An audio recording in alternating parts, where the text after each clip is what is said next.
ఇల్లు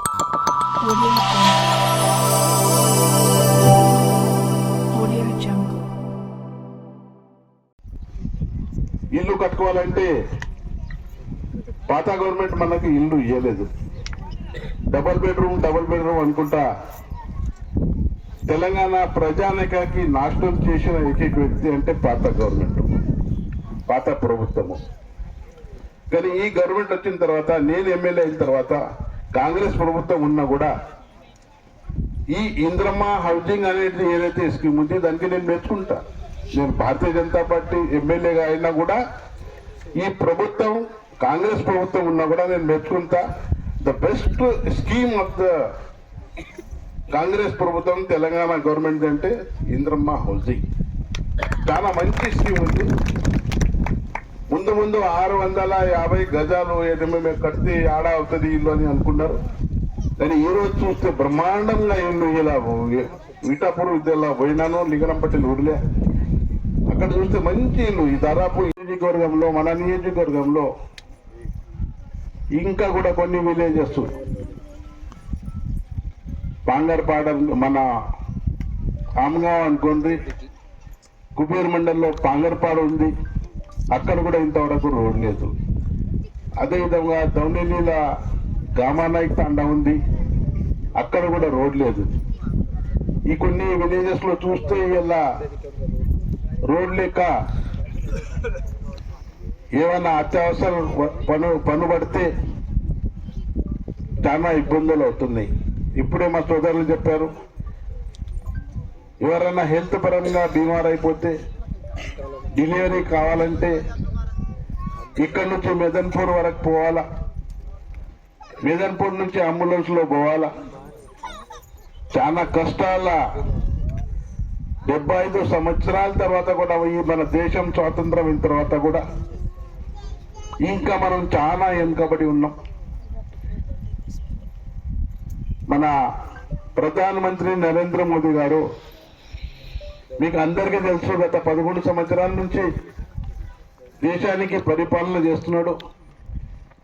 ఆయన ఉద్దేశం ఒకటే ఉంది, ప్రధానమంత్రి సడక్ యోజనలో ప్రతి విలేజ్ కు రోడ్ కావాలి, ప్రతి విలేజ్ కు బిజిలీ కావాలి, ప్రతి విలేజ్ కు తాగటానికి నీళ్లు నల్ల పొజిషన్ కావాలి,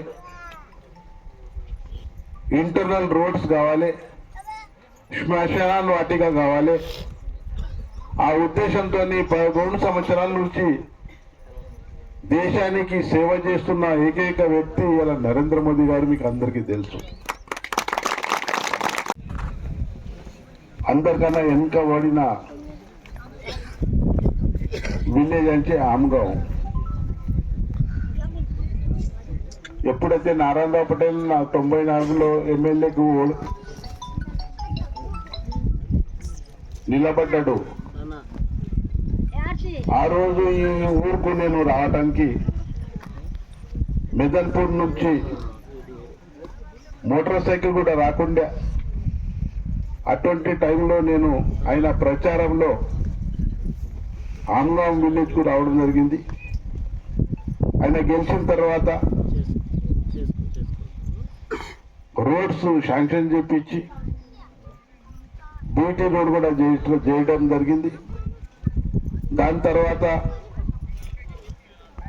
కొందరు నాయకులు వచ్చిండ్రు, వేణుగోపాల్చారి వచ్చిండు, గడ్డిగారు విఠల్ రెడ్డి వచ్చిండు. కానీ ఈ రోడ్డుకి ఇంతవరకు ఎవరు కూడా చేయలేదు. విఠల్ రెడ్డి హయాంలో కొంత రోడ్ శాంక్షన్ అయింది, కానీ అనేవారు కారణంగా ఆ కాంట్రాక్టర్ తప్పు అనుకోండి, ఏమనుకోండి, ఆ పని పూర్తిగా కాలే. దాని తర్వాత నేను గెలిచిన తర్వాత మీ ఎంపీటీసీ ఇంతకుముందు నా పార్టీ వాడే, ఎప్పుడు వచ్చినా నాకు రోడ్డు కావాలా సార్, రోడ్డు కావాలా. ఇప్పుడు ఎందరు మాట్లాడిండు, ఎందరు నాయకులు మాట్లాడిండు అనుకోండి, వాస్తవంగా రోడ్ అవసరం, రోడ్ అభివృద్ధి కావాలా, రోడ్లో అందరూ ఎడ్యుకేషన్ చేయాలా, ఇరిగేషన్ కావాలంటే రోడ్ అవసరం. అది భారత్ ప్రభుత్వం కానీ తెలంగాణ ప్రభుత్వం కూడా అంటది. కానీ ఈ రోజు పరిస్థితి చూస్తే ఇంకా కొన్ని విలేజెస్ ఇంకా కూడా డెవలప్ కావాలా, రోడ్స్ కావాలా. ఇవి అన్ని దృష్టిలో పెట్టుకొని ఇంతకుముందు పాంగర్పాడు అమగావ్ నుంచి పాంగర్పాడు బార్డర్ వరకు 1,40,00,000 టెండర్ అయింది. పాత గవర్నమెంట్ లో పాత ఎమ్మెల్యే పాత ఎంపీ ఉన్నప్పుడు టెండర్ బట్టిల్లో కానీ కాంట్రాక్టర్ ఎవరు ముంగట రావటం లేదు. ఎందుకంటే మీకు అందరికీ గుర్తు ఇయ్యాల మన తెలంగాణ రాష్ట్ర పరిస్థితి ఏముంది. మన ముఖ్యమంత్రి స్వామిగా అన్నాడు, బట్టలు చింపిస్తూ కూడా నా దగ్గర డబ్బులు లేవు, అంత అప్పులలో అయిపోయినాం. అంటే ఎందుకు అయిపోయింది అప్పులలో అవి అన్ని చెప్తా పోతే మీకు కూడా అర్థం కాదు, మాకు చాలా అర్థమవుతుంది. వాళ్ళ స్వార్థం కోసం వాళ్ళే ప్రోగ్రెస్ కావాలని పాత గవర్నమెంట్ కానీ గవర్నమెంట్ కానీ ఇంతవరకు మన తెలంగాణ రాష్ట్రానికి నాశనం చేసింది. కానీ మొన్ననే సెంట్రల్ గవర్నమెంట్ స్కీమ్ నుంచి ఒక హ్యామ్ అనే స్కీమ్ వచ్చింది. 60% బ్యాంక్ ఇస్తుంది, 40% మన స్టేట్ గవర్నమెంట్ ఇస్తుంది. వీళ్ళు రోడ్లు పెట్టుకోండి అని చెప్పడంతో మొట్టమొదటిసారి ఫస్ట్ లిస్ట్ లో 2 కూడా ట్రైబల్ ఊర్లు పెట్టాను నేను. ఓలా నుంచి మెదన్పూర్ ఆమ్గాం పాంగర్పాడ్ బార్డర్ వరకు 9.37 కిలోమీటర్, దాదాపు 10 కిలోమీటర్ల రోడ్డు హ్యామ్ స్కీమ్ లో పెట్టాము. ఫస్ట్ అది రాశాను. సెకండ్ ధార్కుబీర్ నుంచి బర్మేశ్వర్ తాండా వరకు 7 కిలోమీటర్, అది కూడా తాండాకే ట్రైబల్ విలేజ్ కే ఇచ్చాను. ఈ 2 రోడ్లు నేను దాదాపు 100 కిలోమీటర్లు ఈ మన నియోజకవర్గానికి హ్యామ్లో ఇచ్చాను. హ్యామ్ టెండర్ అయిపోయింది. టెండర్ లాస్ట్ డేట్ 17 జనవరికి లాస్ట్ డేట్ ఓపెన్ చేసేది. 17 జనవరి వరకు మీ టెండర్ అయిపోతుంది.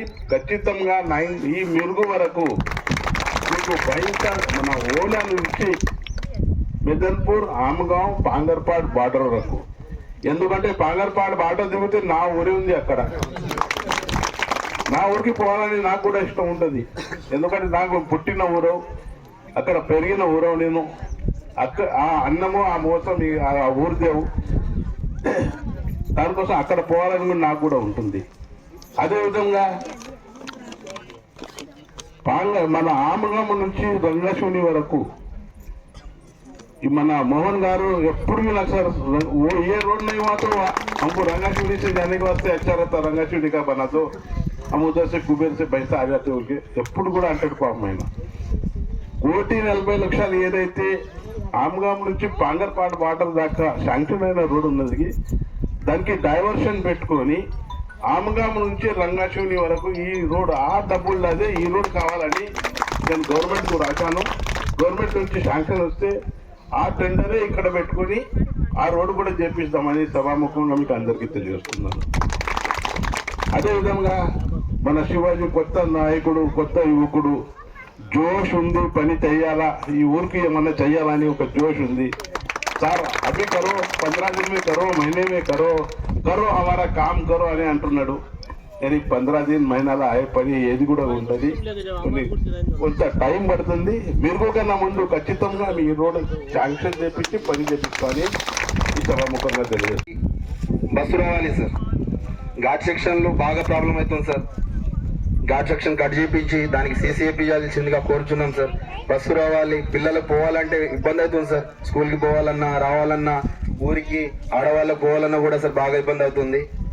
మీరు ఏం చేస్తారో తెలియదు సార్. ఎలాగైనా మాకు 1 month లో సార్, కంపల్సరీ 1 month లో రోడ్డు చేయించాల్సిందిగా కోరుతున్నాం సార్.